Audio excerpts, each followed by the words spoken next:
Okay. Hello, ladies and gentlemen. Welcome to the nude impressions for Bridal Belongings of 2019, aka the Bridal banner.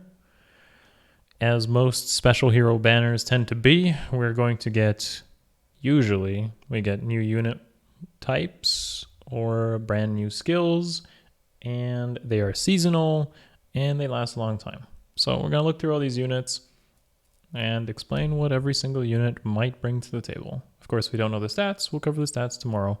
But this is all from a tier 21 plus AR perspective. So if you play Ether Raids, then I can guide you on what these new characters and skills might mean to the game. All right, let's jump into it.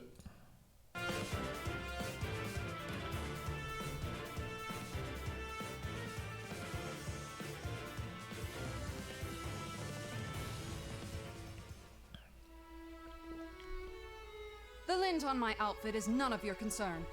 Focus on battle, not... Okay, so that's interesting. We have Charlotte from 2017, aka a unit that doesn't have the original character in the game, and instead they've given us a alt. And this alt is a blue lance flyer. Man, as if we didn't have enough of that. So... yeah, it's not looking too good for Tanith. I don't even know what sort of stat spread she could have at this point. There's like nothing left in terms of stat spreads that are going to help this. So Tanith is going to literally just be another copy paste of all the other Blue Lance Flyers we have, and that's not going to help her at all. Spending thousands of orbs for her is just not going to work out. Bridal gowns. So she's got Chill Attack. Comes from Garneth, so Sparrow again, because all units must have this if they're offensive. Fortify Flyers is whatever. Lofty Blossoms is a new collection of weapons from this seasonal banner that will have Sparrow on them, so that's pretty cool. At least on base kit, she'll be pretty offensive. However, we have a brand new assist skill called Harsh Command Plus, and I think this is pretty good, actually. Not bad. So 10 is going to end up being fodder in most cases. This is pretty much restore without the healing. And on top of that, making whatever penalties on there into buffs. So it's like a restore without the healing and additional buffs. It's pretty good, actually. If you consider like Athun and how much trouble you might have with Athun in like Arena, then this is going to be pretty impactful there, especially if you're used to using like panics and chills. It may actually de-incentivize using those in general for something like Arena. Now for AR, this will also make units like a Versa have less value, and you may want to resort to your own personal buffs instead of trying for debuffs, depending on how these rally traps work, because it's going to be like pretty much a rally trap, right?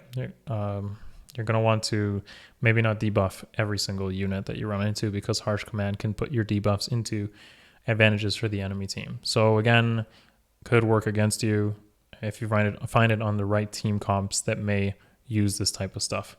So we don't know if it's going to work like Restore Plus.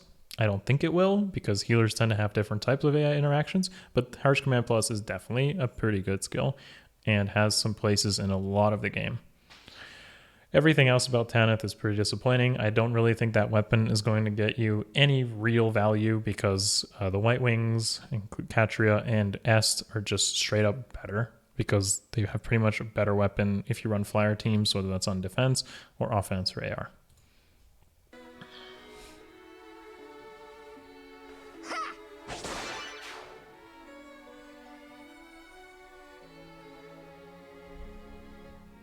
I am Sigrun, and suddenly a bride, it seems.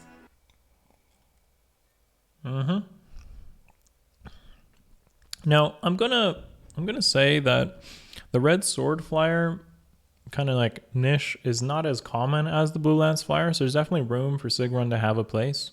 For example, NY Camilla is very tanky. Pala has her own thing going with the white wing blade and ruby weapon. Lincia is pretty good as well. It's more like 5-star exclusives. You pretty have like Sheeta, Pala in like the 3 and 4 star pool. There's not that many options. So Sigrun definitely could have a place if you have a one-off. I think NY Gunthra is probably the best one so far of all of them if you consider the synergy she might have with something like Yoon.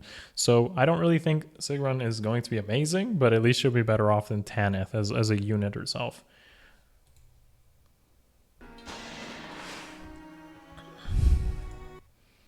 Unfortunately, there's not really much to say about her skills either. It seems like she's got the Swift Sparrow Sword, a new AR defense skill, and we already know from the previous set of AR defense and offense skills that they really don't mean much. I mean, they are easy to play around, and they're not consistent because they're easy to play around. The only real value you get around these sort of skills is trying to like defend all your buildings in like a corner and abandoned castle or like Spring Breeze or something, and then try to get like +10 to all stats for the unit that uses it. I don't feel like these skills are ever going to be worth pulling for unless they actually bring out new maps. New maps for AR that might help these sort of skills out, maybe a thing in the future, and that's where I see it coming out. Air Orders is interesting, but you can get it even easier off of Bath Hinoka, who should be coming up on a legendary banner, and it's green, so it's easier to pull for than like red. Overall, Sigrun is not really going to bring much at all.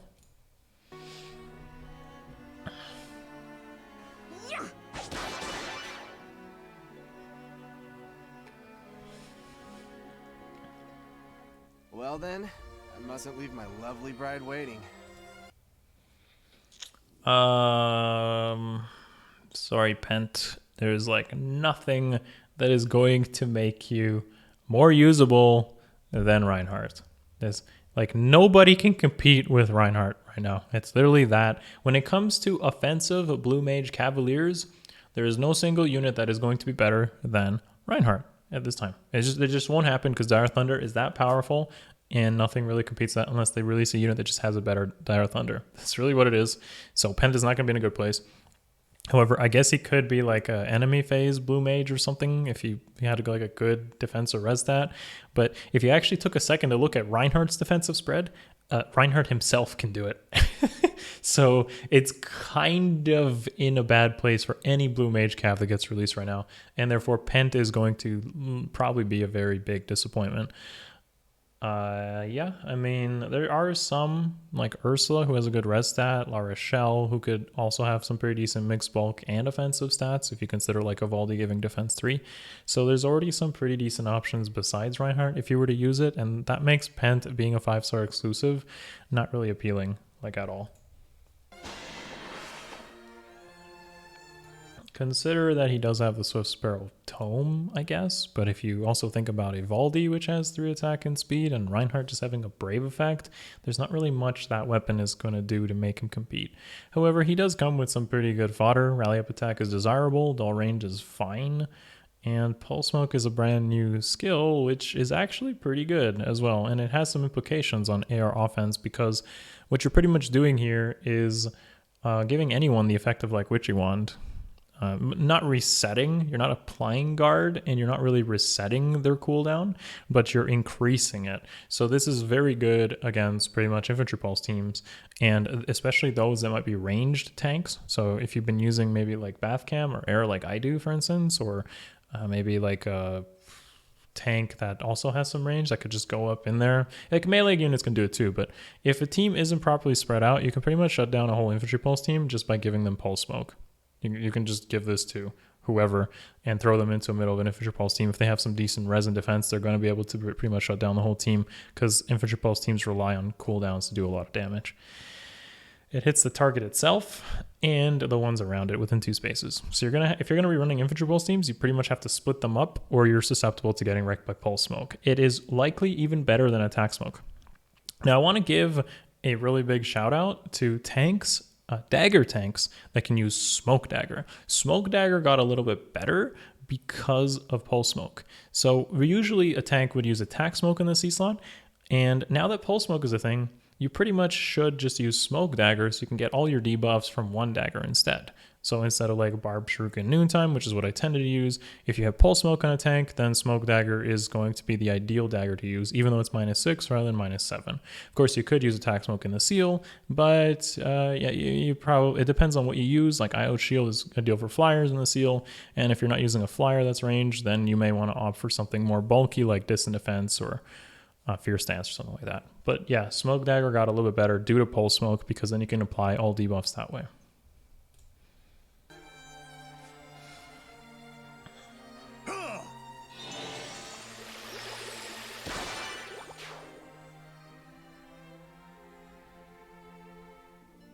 If my brother and sisters could see me now, I would be very happy.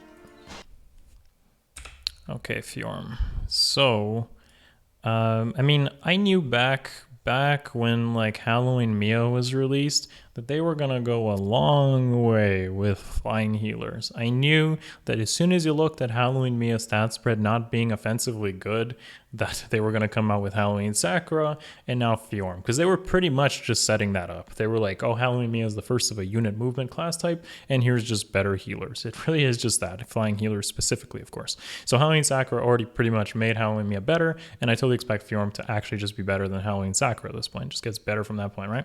So yeah. There's like the third and maybe the penultimate one for what this is going to be. I expect maybe we'll get a flying healer like Tempest Trial unit in the future. That could totally happen by the time they've, you know, pushed this unit movement type enough. We haven't got, if you consider, we haven't got like colored daggers or colored bows as free Tempest Trials or GHB units yet. And I think maybe they have the impression that those are good. So before they start giving it to us, I don't even want that. So please don't give me that. But they tend to give you like the unit move class type first and before they give it for free. Like just think about Flying Kagero in the past, which was a flying dagger. That was pretty unique. Or like even Spring Cam, if you think really back, and then like a Versa comes out as like a free flying mage. So they definitely think about what they give at these unit movement types to make them appealing at first, and then they just give them out later. If you're patient, you probably won't even need Fjorm if you're looking, or Halloween Mia or Halloween Sakura to get this unit movement type, and I can always consider that when looking at these, you know, movement types that might be appealing. Anyways, be very happy. So the thing is, what really makes Fjorm ridiculous, like, okay, I don't want to say ridiculous, but really, really good, is obviously going to be her weapon. But before we go into that, I do want to talk about some of the other stuff and how good her kit really is just base. So her A skill synergizes with her weapon, which we'll talk about later. Restore may not be ideal. I think something like Martyr could be better there, because you may want to use something like Sudden Panic and be instead of Restore, so you can heal up that way. Ground Orders is very interesting. It has some good implications for Inheritance. You probably don't want to keep it on her, but on some Inheritance where you could do some mixed teams that really act like a fireball, which is crazy if you think about it. So Ground Orders is interesting because of that effect. And finally, let's talk about the actual weapon. So this is like Loki's conditions, basically the same HP effect, and it's going to shut down a unit from using assists and being assisted. So what that means is dancers can no longer dance, and units who were usually the receiver, or we're like, not the receiver, but going for rally traps. So it could be a receiver of a rally trap, or the unit providing the rally can all get logged down by this. So Fjorm is going to want a HP stack, similar to how Loki works, and maybe even use HP boons. A very good support unit. However, I want to explain why this isn't so in demand, or why you're not going to probably see it as much as you think. Like, you probably see this and you're like, oh, GG, my whole infantry pulse team on air defense is dead. And while you're kind of right to an extent, there is still counterplay around this. So Sylvia, for instance, has a lot of HP as a dancer and is on infantry pulse teams. It's actually pretty hard to isolate an invested Sylvia if you consider that she's already infantry pulsing the rest of the team and already has a really high HP stat and is mergeable, whereas Fjorm is not really easily mergeable. And even with HP stats, and if there's like defensive blessings, like if there is an infantry unit that has defensive blessings, is going to make Sylvia very hard to isolate. As an example, the other units that may start becoming even more desirable are higher units who are usually the rally trap candidates. So someone like Merrick just became a little bit better because he has a high HP stat. And if you consider defensive mythics, he's also going to have a very high HP stat and really hard to isolate. So you got to start looking at HP as an actual stat when designing your teams. So there's some counterplay around this. But if you just copy paste a team, use low HP units and call it a day, you're probably going to get wrecked by this specifically, but you're going to actually now have to consider how your defense plays out in terms of an HP stat and even consider HP boons. And really there's a lot of play to it. I find it interesting that this was released after Legendary Alm. I mean, maybe that's not surprising, but it's definitely a thing. So Alm, for instance, got a lot worse and Legendary Zura got a lot worse. But there's a lot of dancers that can push their HP enough to generally just avoid an isolate. And if you consider your defense team how it is designed, you don't even really have to worry so much about a rally trap if you design it like you can run multiple rally traps, or you can run units that can just not be isolated because they just have so much HP. So that's its counterplay. However, even with all these things considered, the timing on this unit's release is not good for most people. So there's like 12,000 people in tier 21 now, about that much. And I don't actually see most people having Fjorm, and even if they did, they would actually have to be extremely lucky because it's a 4-person banner, and you're going to need on average like 200 orbs to get her. And who's honestly going to have 200 orbs right now unless you have a wallet?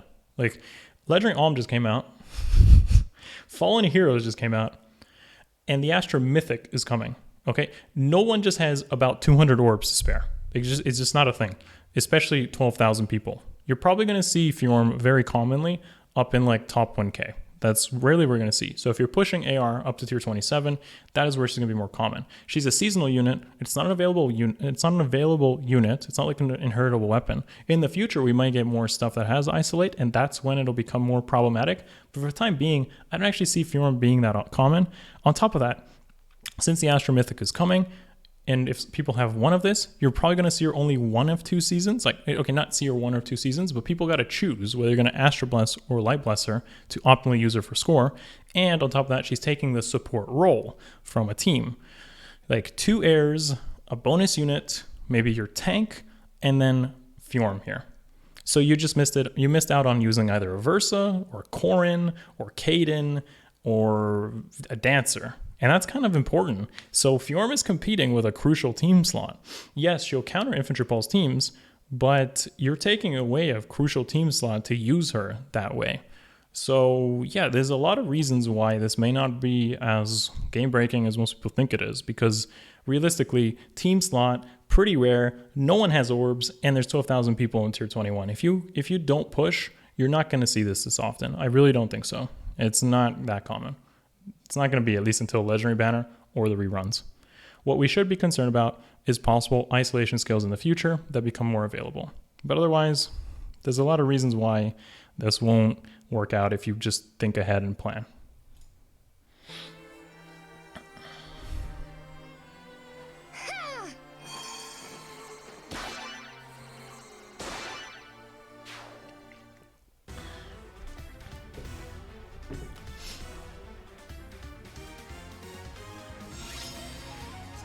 Now, don't get me wrong, as a final note, Fjorm is really good, and it definitely is better than the other 2 healers without even looking at her stats, and it's still going to be a good option for supporting, but Banner is going to last a month, and there's going to be better options to pull for, and if you're already successful in AR offense, then you probably don't need Fjorm. You can still play around rally traps and dancers with good AI knowledge or good strategy in your team planning.